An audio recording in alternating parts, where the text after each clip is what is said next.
నిన్న పలనాడులో ఒక దురదృష్టకరమైనటువంటి సంఘటన. మాచర నియోజకవర్గం వెలుదుర్తి మండలంలో గుండ్లపాడుకు చెందినటువంటి ఇద్దరు తెలుగుదేశం కార్యకర్తలు,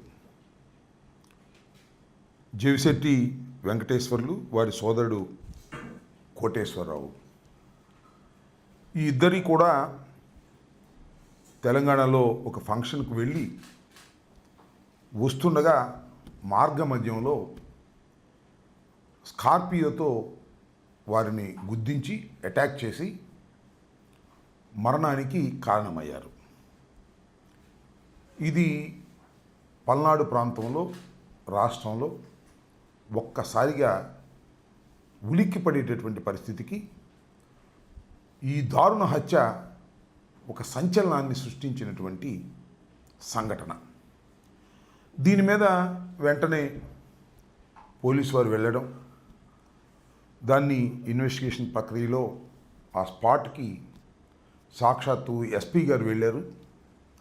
వెళ్ళి ఎస్పీ గారు అక్కడ ప్రెస్లో కూడా మాట్లాడారు. మాట్లాడినప్పుడు ఆయన చెప్పిన మాటలు మీ అందరూ వినే ఉంటారు, వినకపోతే వినవలసిందిగా కూడా నేను ఈ సందర్భంగా చెప్పదలుచుకున్నాను. ఆయన ఏమన్నాయంటే, ఇద్దరు చనిపోయారు, జవిశెట్టి వెంకటేశ్వర్లు అదేవిధంగా కోటేశ్వరరావు. చంపిన వాళ్ళు కూడా తెలుగుదేశం పార్టీ వారే, చచ్చిన వారు తెలుగుదేశం పార్టీ వారే, చంపిన వారు తెలుగుదేశం పార్టీ వారే. ఆ గ్రామంలో ఉన్న కక్షల కారణంగా వారు చనిపోయారు, దీని మీద ఇన్వెస్టిగేషన్ చేస్తున్నామని చెప్పారు. That is the first reaction from the police. అంతేకాదు, తెలుగుదేశానికి సంబంధించినటువంటి పత్రికలుగా పేరుగాంచినటువంటివి ఆంధ్రజ్యోతి, ఈనాడు, నేను ప్రత్యేకంగా మీకు చెప్పాల్సిన అవసరం లేదు, రాష్ట్ర ప్రజలకు కూడా చెప్పాల్సిన అవసరం లేదు. వాళ్ళు కూడా రాసినటువంటి రాతలు కానీ, వారి టీవీల్లో చెప్పింది కానీ, ఇద్దరు తెలుగుదేశం కార్యకర్తలు దారుణ హత్యకు గురయ్యారు. చంపిన వాళ్ళు కూడా అదే గ్రామానికి చెందినవారు, ఆధిపత్య పోరు కోసం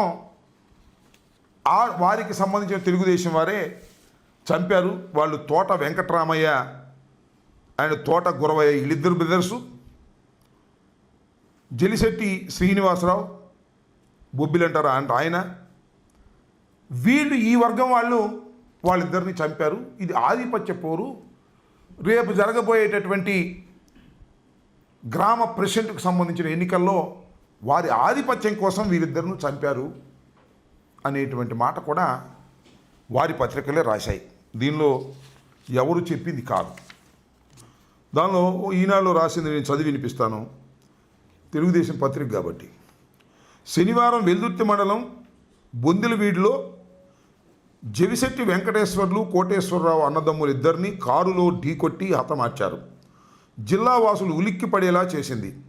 సమస్యాత్మక గ్రామమైన వెల్దుర్తి మండలం గుండ్లపాడుపై ప్రత్యేక దృష్టి పెట్టకపోవడంతోనే హత్య జరిగాయని పోలీసులు వైఫల్యాన్ని పల్నాడు వాసులు ఎత్తి చూపుతున్నారు.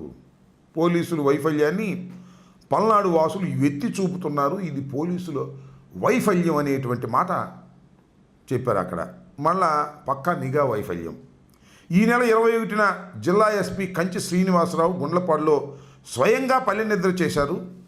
గ్రామంలో శాంతి భద్రతలకు విఘాతం లేకుండా ఉండాలని, ప్రశాంత వాతావరణంలో జీవించాలని హితబోధ చేసిన వర్గ పోరు ఆగలేదు. అంటే దిస్ ఇస్ ద వైఫల్యం, పోలీసుల యొక్క ఇన్ఎఫిషియన్సీ ఉంది అనేది ఈనాడు పత్రికలో రాస్తున్నారు. బహుశా ఎస్పీ గారు వాళ్ళకి నచ్చలేదు అనుకుంటారు, తొందరలోనే ఎస్పీ గారిని ట్రాన్స్ఫర్ చేయాలనుకుంటున్నారో మరి ఏమో మరి తెలియదు. అంటే పోలీసు వైఫల్యం వలన ఇది జరిగాయని చాలా స్పష్టంగా వాళ్ళు చెప్పారు. నేను ఎందుకు ఈ విషయం అంతా చెప్తున్నానంటే చాలా ఆశ్చర్యం.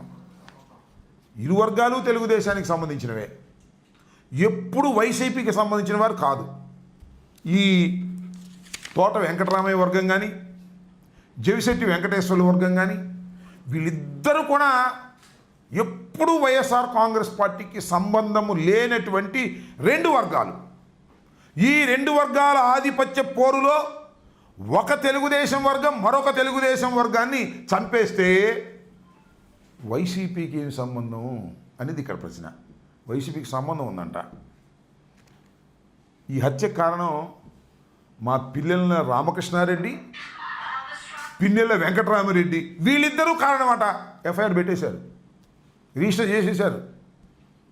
ఏంటిది? రాజకీయ కక్ష కాదా అని అడుగుతా ఉన్నా. ఇది ధర్మమా అని అడుగుతా ఉన్నా.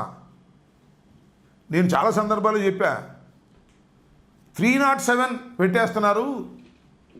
డెడ్ బాడీ లేదు కాబట్టి 307 పెడుతున్నారు. డెడ్ బాడీ దొరికితే 302 పెడతారు అని.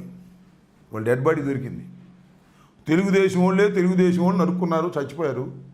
2 డెడ్ బాడీలు ఉన్నాయి. ఏం చేయాలి ఇప్పుడు? తెలుగుదేశం వాళ్ళ మీద కేసు పెట్టాలి. ఎవరు చంపారో వాళ్ళని పెట్టాలి. అట కాదంట.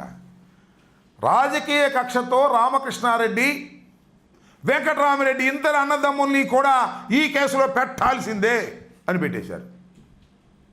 ఎక్కడికి పోతున్నారని ఆలోచించమని మనం చేస్తున్నా. పోలీస్ వ్యవస్థ ఎక్కడికి పోతా ఉంది?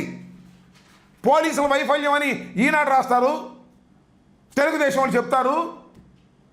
ఎస్పీ శ్రీనివాస్ గారు వెళ్ళి అక్కడే పడుకుని ఒక రోజంతా ఉంటారు. మళ్ళీ ఈ హత్యలు జరుగుతాయి. ఏం చేస్తారు పాపం పోలీసులు మాత్రం?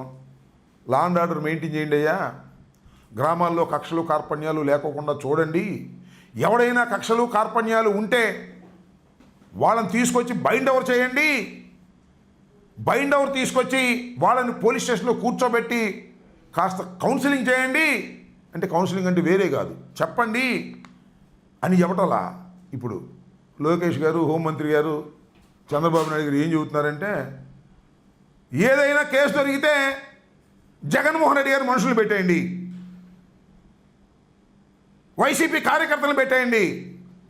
అంతేకాదు, అవసరమైతే కంప్లైంట్ తీసుకుని ఆ వైసీపీ కార్యకర్త ఎవరైనా మరీ విపరీతంగా మాట్లాడుతూ ఉంటే వాడిని తీసుకొచ్చి ఉల్లు ఓనం చేసేయండి, కొట్టేయండి. అంతే, కొట్టేసి కోర్టులో ప్రొడ్యూస్ చేయండి. నేను చూశాం కదా హరికృష్ణ నేతన్ని గురజాల కోర్టులో ప్రొడ్యూస్ చేసే ముందు ఇష్టం వచ్చినట్టు కొట్టారు. కాళ్ళు చేతులు వాసిపోయినాయి. మ్యాజిస్ట్రేట్ గారి ముందుకెళ్ళి చెప్పాడు. తర్వాత గుంటూరు జీజీహెచ్కి రిఫర్ చేశారు. సరే, డాక్టర్లను కూడా మేనేజ్ చేసే కార్యక్రమం చేస్తున్నారు పోలీసు వాళ్ళు, అది వేరే విషయం. పోలీసు వాళ్ళ పని ఏమిటంటే వైసీపీ కార్యకర్తల్ని కొట్టడం, వారి మీద కేసులు పెట్టడం, దానిలో ఉక్కిరి బిక్కిరి అవ్వడం తప్ప రెండో పని లేదు. ఇంకా లాండాడు ఎక్కడ కాపాడుతాడు? ఎస్పీ గారును వీళ్ళను. ఇంకో పార్టీ చెప్తా, డిఎస్పీ ఉన్నాడు అక్కడ పాపం, ఇప్పుడు లేడు. ఆయన పేరు జగదీష్ అట. ఫస్ట్ రిక్రూట్మెంట్ పాపం, ఫ్రెష్గా వచ్చాడు. ఇంకా పోలీసు లక్షణాలు అలవాటు పడలా. అంటే వెళ్ళి నమస్కారాలు పెట్టడం, పోస్టింగ్ల కోసం వాళ్ళ చుట్టూ వేల్చడం తిరగడం అలవాటు కదా. ఫస్ట్ పోస్టింగ్ వచ్చాడు. చంద్రబాబు నాయుడు గారు, హోంమంత్రి గారు, లోకేష్ గారు ఎవరి మీద ఒక తప్పుడు కేసు పెట్టమన్నారు, నేను పెట్టనన్నాడు. సరే, మేం చేస్తే పెట్టవా, తీసాయి అన్నారు. ట్రాన్స్ఫర్ వెళ్ళిపోయాడు. 2 నెలలు అయింది, ఇంకా పోస్టింగ్ లేదు అక్కడ. ఖాళీ ఎంటీ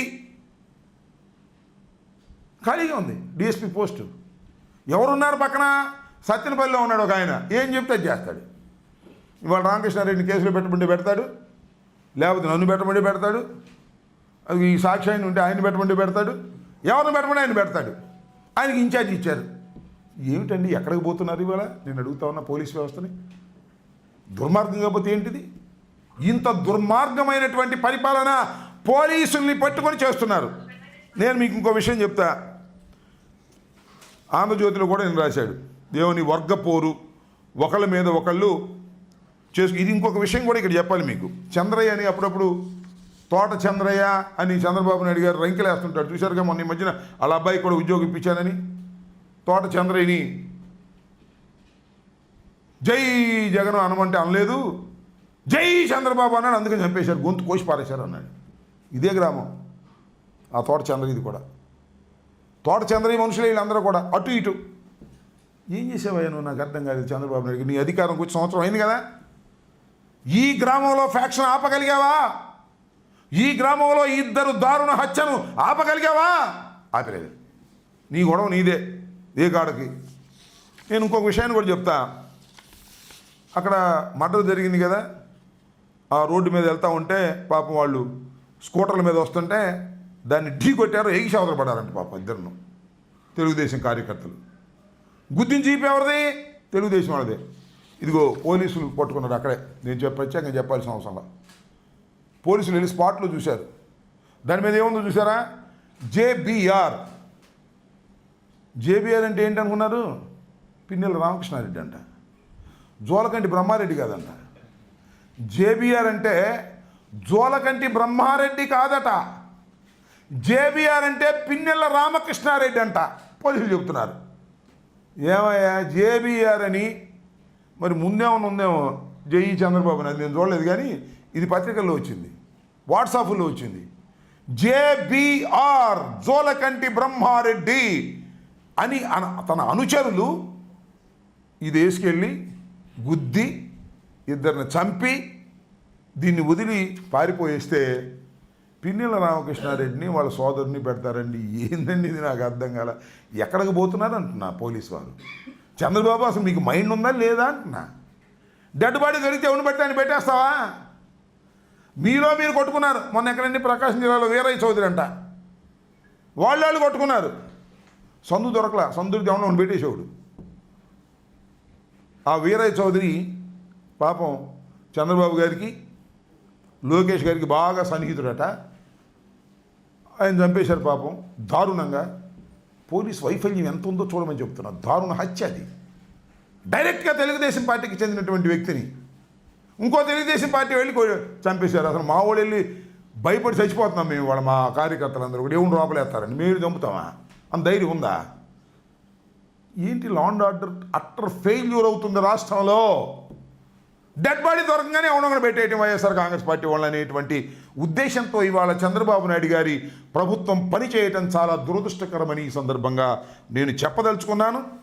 ఈ జేబీఆర్ని జోలకంటి బ్రహ్మారెడ్డి గారి బ్రాండ్ వేసుకొని జై తెలుగుదేశం అని వెళ్ళినటువంటి కార్యకర్తలు చంపితే వైఎస్ఆర్ కాంగ్రెస్ పార్టీ మీద పెట్టి కక్ష తీర్చుకోవాలనే ప్రయత్నం మీరు చేస్తున్నారు.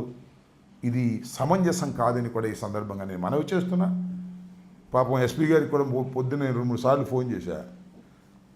ఆయన పాపం ఫోన్ ఎత్తట్లా. ఫోన్ ఎత్తే మళ్ళీ ఆయనకి ప్రమాదం, ఎందుకు ట్రాన్స్ఫర్ అయిపోతాడా ఆ జగదీష్ అనే డిఎస్పీ లాగా. ఇప్పుడు కూడా నాకు అనుమానమే. ఎందుకంటే అప్పుడు కొద్దిగా మంచోళ్ళని చెప్పండి, నాకు కూడా ఇబ్బందిగా ఉంది. మంచోళ్ళని చెప్తే ట్రాన్స్ఫర్ చేసేస్తారేమోనని. కొద్దిగా ఎస్పీ కొద్దిగా రీజనబుల్గా ఉంటాడు, కానీ అతని చేతిలో ఏముంది పాపం? ఏమీ లేదు. ఎస్పీల చేతిలో ఏమీ లేదు. పైనుంచి మానిటర్ చేసేటటువంటి పరిస్థితి. ఆయన ఎస్పీ ఫెయిల్యూర్ వల్ల ఇదంతా జరిగింది అనేటువంటి దాన్ని ఎక్స్పోజ్ చేయడానికి ఈనాడు ప్రయత్నం చేస్తుందంటే తొందరలోనే సార్కి లూప్ లైన్లోకి పంపుతారేమో నాకు అనుమానంగా ఉంది. ఇలాంటి దుర్మార్గమైనటువంటి రాజకీయాలు చేసి హత్య కేసులు అన్నెసరిగా, ఎంత దుర్మార్గం అండి. ఒక హత్య కేసులో ఇన్నోసెంట్గా ఉన్నటువంటి వ్యక్తుల్ని మీరు ముద్దాయిలుగా